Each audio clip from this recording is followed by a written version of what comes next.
हातकणंगले तालुक्यातील पेठवडगाव इथल्या 1976 पासून नगरपालिकेलगत सीस नंबर 518 आणि 520 मध्ये परशुराम गणपती निकम, दिलीप लक्ष्मण चव्हाण आणि रवींद्र साठे हे कुटुंबासह राहतात। या रहिवाशांकडून घरफाळा, पाणीपट्टी नियमितपणे नगरपालिका वसूल करते। या सीस नंबरमध्ये नगरपालिकेच्या नवीन प्रशासकीय इमारतीचं बांधकाम सुरू होणार आहे। त्यामुळे पालिकेनं लगत असणाऱ्या महालक्ष्मी मंगलधामचं बांधकाम पाडण्यास सुरुवात केली आहे। याला लागूनच ही कुटुंब वास्तव्यास आहेत। ही अनधिकृत बांधकामं काढून तातडीनं जागा खुली करण्याची नोटीस पालिकेनं या रहिवाशांना दिली होती। नगरपालिकेनं दिलेल्या या नोटीसमध्ये ही जागा भाडेपट्ट्यानं दिली असता या कुटुंबांनी अनधिकृत बांधकाम करून पालिकेच्या अटी आणि शर्तींचा भंग केला असल्याचं नमूद करून 31 मार्च रोजी या भाडेपट्टीची मुदत संपल्याचं म्हटलंय।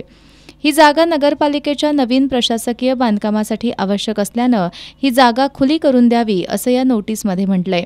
त्यामुळे सोमवारी सकाळी पालिकेचे अधिकारी आणि कर्मचारी ही घरं पाडण्यास बुलडोझरसह आले। त्यांनी साठे यांचं घर पाडण्यास सुरुवात केली। परशुराम निकम हे आजारी असल्यानं त्यांना रुग्णालयात दाखल करण्यात आलंय। त्यांची पत्नी आणि मुलगी यांनी घराच्या छतावरच चढून ठाण मांडलंय। न्यायालयाचा निर्णय होईपर्यंत घर पाडायचं नाही, पाडायचं असेल तर आम्हाला पर्यायी व्यवस्था करून द्यावी असा पवित्रा त्यांनी घेतल्यानं पालिकेची पंचायत झाली। 2 महिलांनी केलेल्या प्रतिकारामुळे अखेर महापालिकेने बुलडोझर तिथून हलवला। मात्र आमच्यापर्यंत कोणताही न्यायालयीन आदेश मिळाला नाही। त्यामुळे ही कारवाई थांबवण्याचा प्रश्नच येत नसल्याचं पालिकेच्या वतीनं यावेळी सांगण्यात आलं। दरम्यान आम्ही 48 वर्ष या ठिकाणी राहत आहोत, तरीही पालिकेनं आमचा विचार न करता घरं खाली करण्याबाबत नोटीस दिली।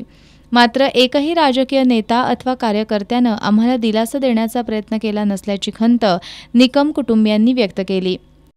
पण आम्ही आमच्या घरापर्यंत घराच्या भिंतीवर थांबून आमचं घर वाचवलंय, पण इथून पुढे काय होणार हे आम्हाला माहीत नाही। तरी सर्वांनी ह्याची दाद घ्यावी, आमची पर्यायी व्यवस्था करून आम्हाला त्यांनी काय असेल ते करावं। आणि नगरपालिकेचे आराखड्यामध्ये आमचं घर येत नाही, तरी पण ते पाडायला लागलेत। का पाडायलेत मला माहीत नाही आहे, त्याचं कारण त्यांनाच माहीत। आणि त्यासाठी CO साहेबांच्यावर जे काय असेल ते कायदेशीर कारवाई करण्यात यावी अशी माझी शासनाला विनंती आहे।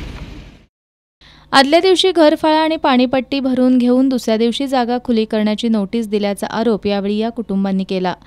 महालक्ष्मी मंगलधाम इथंही नगरपालिकेनं काही वर्षांपूर्वी खाद्यपदार्थ विक्रेत्यांना गाळे दिले होते। तेही गाळे या कारणासाठी पाडण्यात आल्यानं गाळेधारकही संतप्त झाले होते।